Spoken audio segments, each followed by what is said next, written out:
अऊज़ु बिल्लाहि मिनश्शैतानिर्रजीम बिस्मिल्लाहिर्रहमानिर्रहीम रब्बि इश्रह ली सदरी व यस्सिर ली अमरी वहलुल उक़दतम मिन लिसानी यफ़क़हू क़ौली वजअल ली वज़ीरन मिन अहली या रब्बि ज़िदनी इल्मा या रब्बि ज़िदनी इल्मा या रब्बि ज़िदनी इल्मा। अस्सलामु अलैकुम व रहमतुल्लाहि व बरकातुहू। आप सब कैसे हैं? मुझे उम्मीद है आप खैरियत से होंगे। अल्लाह ताला आपके लिए आसानियाँ फराहम करे, आपको कुरान पाक पढ़ने की, उस पर अमल करने की, उसे समझने की तौफीक दे और हम सब में से अल्लाह ताला दाई दीन पैदा करे। आमीन सुम्मा आमीन। आइए अपने लेसन की तरफ चलते हैं। पिछली आयत में अल्लाह ताला ने मुशरिकीन के खुद साख्ता किसी भी चीज़ को हराम करने से मना फरमाया। अल्लाह ताला ने अपनी नेमतों यानी हर किस्म के फलों का जिक्र फरमाया और इस कहा कि इस रिस्क में से खाओ। इसके अलावा बोझ उठाने वाले जानवरों और छोटे जानवरों के फ़ायदे गिनवाए।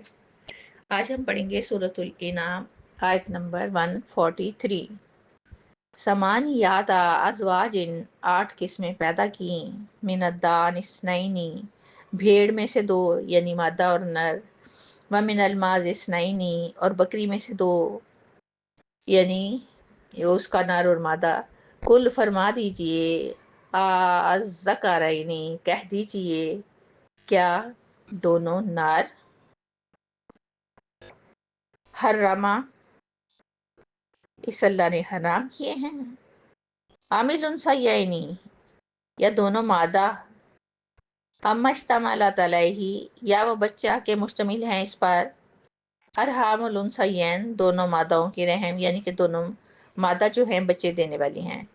नब्बेऊनी खबर दो मुझे बे इल्मिन किसी इल्म के साथ, किसी दलील के साथ, इन कुंतुम सादिकीन अगर हो तुम सच्चे। हमने जैसे पिछली आयत में पढ़ा कि मुशरिकीन अपने ही अंदाजों से बाज जानवर के किसी नर को हराम करार देते थे, बाज का किसी मादा को, और बाज का उनके पेट में बच्चे को हराम कह देते। ये सब बातें उनकी अपनी तरफ से बनाई गई थी। अल्लाह सुब्हान तआला इस आयत में फरमाते हैं 8 किस्में बनाई या 8 किस्म के जोड़े बनाए, यानी 4 किस्म के हलाल जानवर जो इस आयत में जिनका जिक्र किया गया है। जैसे भेड़ में नर और मादा, बकरी का जिक्र किया जाए तो उसमें भी नर और मादा। इस आयत में 4 जानवरों का जिक्र किया गया है जो कि हलाल हैं। अल्लाह ताला नबी पाक सल्लल्लाहु अलैहि वसल्लम से फरमाते हैं कि इन लोगों से पूछिए कि अगर तुम वाकई कुछ जानवरों को हराम करार दे देते हो तो सबूत दो, क्यों हराम करार देते हो, कोई दलील पेश करो।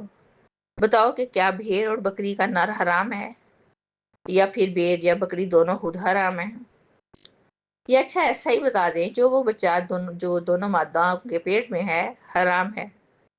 अल्लाह ताला ने जो चीज़ें हराम की हैं वो वाज़े तौर पर अल्लाह ताला ने बता दी हैं, जैसे मुर्दार, खून, खंजीर वगैरह। और जिन जानवरों को तुमने खुद हराम करार दे दिया है उनके बारे में कोई इल्हामी हुक्म नहीं है, यानी कि अल्लाह ताला की तरफ से कोई हुक्म नहीं है। अल्लाह ताला फरमाते हैं अगर तुम सच्चे हो तो दलील के साथ, वाज़े सबूत के साथ जवाब दो। सूरतुल इनाम की आयत नंबर 144 पढ़ते हैं वमिनल इबिल इस्नैनी और ऊँटों में से 2 यानी ऊँट और ऊँटनी, वमिनल बकर इस्नैनी और गाय में से 2 यानी नर और मादा। कुल फरमा दीजिए अज़्ज़करैनी हर्रमा उसने दोनों नर हराम किए हैं, आमिल उनसयैनी या दोनों मादाओं को हराम किया है, अमश्तमलत या वो बच्चा के मुश्तमिल है, अलैहि अरहमुल उनसयैन जो मादाओं के पेट में है, क्या वो हराम किया है। अम कुंतुम शुहदा या तुम हाजिर थे, इस वस्साकुमुल्लाहु जब वसीयत की थी तुम्हें अल्लाह ने, बिहाजा इस बात की, फमन अज़लमु बस कौन बड़ा जालिम होगा, मिम्मन इफ्तरा उससे जो बांधे अल्लाही काज़िबन झूठ अल्लाह ताला पर, लियुदिल्लन नासा ताकि वो गुमराह करे लोगों को, बगैर इल्म के बगैर, इन्नल्लाह बेशक अल्लाह ताला ला यहदी हिदायत नहीं देता ज़बरदस्ती अलकौमुल ज़ालिमीन जालिम कौम के लोगों को। इस आयत में मज़ीद 2 जोड़ा जानवरों का जिक्र फरमाया गया है। नंबर 3 2 पहले थे, नंबर 3 पे ऊँट नर और मादा हो गए, پھر گائے کا ذکر ہے نر اور مادہ۔ اس طرح جانوروں کی 8 قسمیں ہو گئی جو اللہ تعالیٰ نے ہم پر حلال کی ہیں۔ اس آیت میں بھی اللہ تعالیٰ نبی پاک سے فرما رہے ہیں کہ ان لوگوں اور مشرکوں سے پوچھئے کہ بتائیے کیا اونٹ اور گائے کا نر حرام ہے، یا اونٹنی اور گائے یعنی دونوں مادہ حرام ہیں، یا وہ بچے حرام ہیں جو کہ ماداؤں کے پیٹ میں ہیں۔ اللہ تعالیٰ دلیل اور ثبوت کے طور پر مشرکوں سے پوچھ رہے ہیں کہ جب میں نے ان کے حرام ہونے کا حکم دیا تھا تو کیا تم میرے پاس موجود تھے؟ یعنی تم کیا گواہ تھے، یا تم لوگوں کو میں نے وصیت کی تھی کہ میری باتیں دوسروں تک پہنچاتے رہنا۔ دیکھیں، اشیاء کی تحلیل و تحریم صرف اللہ کے حکم سے ہو سکتی ہے، اور اللہ تعالیٰ اس کا حکم کسی نبی یا رسول کے توسط سے پہنچائیں گے۔ یہ نہیں ہے کسی انسان پہ وحی نازل ہوگی اور وہ کہتا پھرے گا جی یہ حلال ہے یہ حرام ہے، یعنی بغیر علم کے تم لوگ فضول باتیں پھیلاتے ہو۔ بلا شبہ اس شخص سے بڑھ کر کون ظالم ہوگا جو اللہ تعالیٰ پر بہتان باندھے کہ علم و تحقیق سے تہی دست ہونے کے باوجود لوگوں کو باطل اور غلط مسائل پیدا کر کے گمراہ کرے۔ جس شخص نے اس قدر ڈھٹائی اختیار کی اور ایسے ظلم عظیم میں کمر باندھ لی تو سوچئے اس کا انجام کیا ہو سکتا ہے، اور ہم کیسے سوچ سکتے ہیں کہ اللہ اسے ہدایت نصیب کرے گا جب تک وہ خود ہدایت کا طالب نہ ہو۔ سورۃ الانعام کی آیت نمبر 145 پڑھتے ہیں، کلا فرما دیجئے، آجدو فی کہہ دیجئے، کلا آجدو فی کہہ دیجئے نہیں میں پاتا اس میں، ماؤہی یا الیہ جو وحی کی گئی ہے میری طرف، محرمن کسی چیز کو حرام، الا طائم یطعمہ کسی کھانے والے پر کہ وہ کھائے اسے، الا این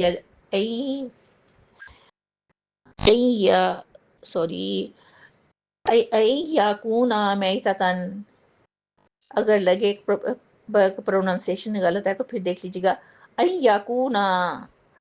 یکون میتتن مگر یہ کہ ہو وہ مردار، او ذام مسفوحن یا بہایا ہوا خون، او لحم خنزیر یا سور کا گوشت، فإنہ رجس تو بے شک وہ ناپاک ہے، او فسقن یا نافرمانی کا باعث ہو، اہل لغیر اللہ بھی کہ نام پکارا گیا ہو اس پر غیر اللہ کا، فمن اضطر پھر جو مجبور ہو جائے یا کر دیا جائے، غیر باغن نہ بغاوت کرنے والا ہو، ولا عادن اور نہ حد سے بڑھنے والا ہو، فإن ربک تو بے شک آپ کا رب غفور الرحیم بہت بخشنے والا اور رحم فرمانے والا ہے۔